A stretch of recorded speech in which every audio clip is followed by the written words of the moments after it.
has authored books, 0 to 1 million, How I Built a Company, to 1 million in sales, and how you can too. Brian was named one of the top 25 entrepreneurs under 25 years old. And from its start in 2003, iCorp has over 130 employees, and its annual sales are breaking 18 million.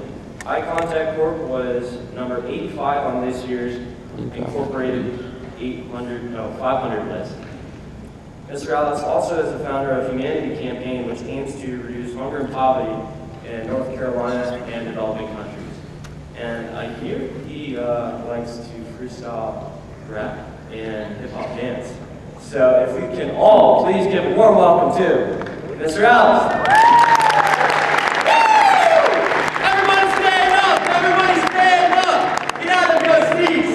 Because today, my friends, is a special day. Our lives have merged, our paths have converged, and in 10 minutes, your minds will be submerged into a world of creativity, opportunity, and limitless possibility.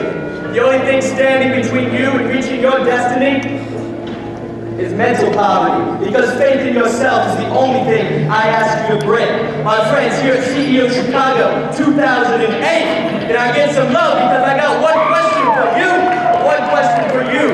Look, if you had one shot, one opportunity to seize everything you ever wanted, one moment, would you capture it or would you let it go? Let's go! Woo! Let's get some love! Come on! Have a seat. Give the person next to you a high five and say, "You're awesome!" You're awesome.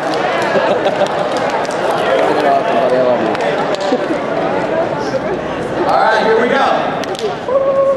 So it all began back in 1995. Y'all were probably like 6. I was 11 in 1995, and I was living on the west coast of Florida, a little town called Bradenton. I got a computer from my Uncle Steve. I learned everything I could about that computer, put up flyers at the laundromat, the City Hall library, $5 an hour, responsible 11-year-old will come to your house and teach you how to use AOL 1.0, send pictures to your grandchildren. Went over to Fred's house on 62nd Street, $5 an hour, gave me 10 for that first hour service. Next week I learned the most important business lesson, my first important business lesson, and that was word of mouth marketing is the best type of marketing you can have because it's free and it's trusted. That next week, he went to the bingo hall and talked to Brenda from 72nd Street. She hired me, and it began. That summer, I made $463, which was a large amount in my very young eyes. I continued on. I got into website design at 14, web marketing and search engine optimization. I started a company called Durante in 1998 when I was 16. Excuse me, I was 14 then, in 1998.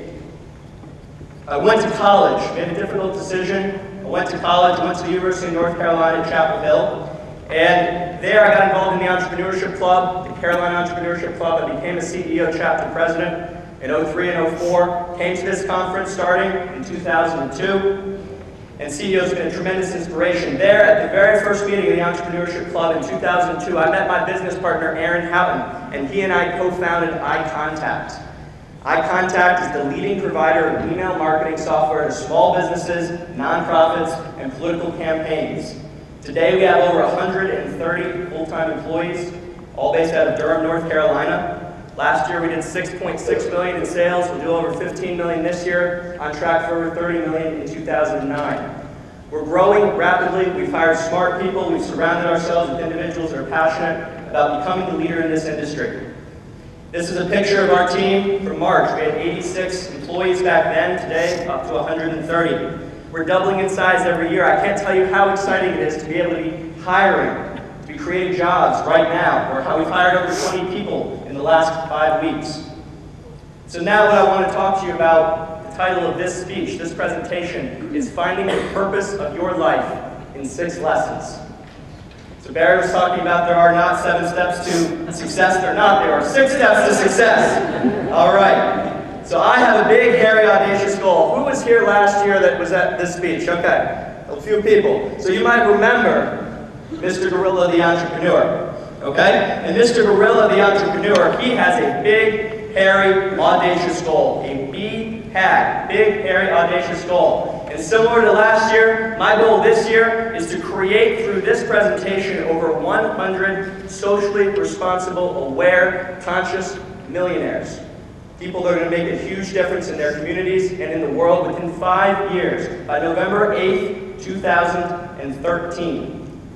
So let me ask you a couple questions. Raise your hand if you're a millionaire today. Okay? 10, 5, 10 people. Now raise your hand if you want to become a millionaire within 5 years. Okay? That's about 70% of the crowd, I'd say. Now, here's a key question. Raise your hand if you actually think you really will become a millionaire within 5 years. Okay, now that's only 30% of you. There's a problem here. Okay? 70% of you want to become millionaires, but only 30% of you actually think you will become millionaires. There's a delta there, 40%. The difference, the problem is that you won't actually become one if you don't first believe that you will achieve what you wish to achieve in your life. If you don't believe and conceive, it is impossible to achieve. Right? Napoleon Hill, as well as W. Clement Stone, who we spoke about yesterday, has said those very words. Whatever you can conceive and believe, you will achieve. So how do you think you're actually going to become a socially responsible millionaire? Well, by creating value, by helping others. There is no way to ethically create value and create wealth for yourself, make money without helping others, providing a service or a product that makes a positive difference in people's lives. So lesson 1, thoughts become things. What you think about turns into what you do. And over time, what you think about and what you do becomes tangible. It becomes real. So throw away all the negative thoughts, energies, influences that are going on in your life right now. People that are saying, no, you can't do this. There's no way you're going to achieve that. How are you going to balance all these things in your life? You should just, forget about your dreams for right now. Put it all on hold. Take those people out of your life. Surround yourselves with positive people and create an ambitious and measurable goal. For example, to end global poverty and hunger by the end of our lifetimes, within our lifetimes. Or to become a billionaire. Or to become a millionaire by November 8th, 2013. Let your mind focus on how to achieve this goal that you have for yourself. You don't need to know how you reach your goal. You don't need to know how right now to be able to set this goal. So start now, set your goals, aim high, and never, ever, never, ever let your mind or others tell you what you cannot accomplish. Once you determine specifically what it is you want to achieve, the universe will connect you with the people and knowledge that you need. So put your BHAG, your big, hairy, audacious goal, out into the universe. What the heck does that mean? Is that a bunch of mumbo jumbo? Put it out into the universe. What does that even mean? Very specifically, write down your goals. Frame them. Put them in your dorm. Put them in your bedroom. Put them in your closet, somewhere visible where you will see them at least once a week, and update them every year. 1, write down your goals. 2, frame them. 3, put them up somewhere where you're going to see them. Okay? Do this tomorrow, Sunday, when you get home. Who here has written down their goals before? Raise your hand. Okay, this is a very motivated audience. It's usually more like 20% of an audience. Who here has written down their goals and have them posted somewhere? Wow. It's great. That's still only about 30% of an audience, but that is a lot better than an average group of 18 to 22-year-olds.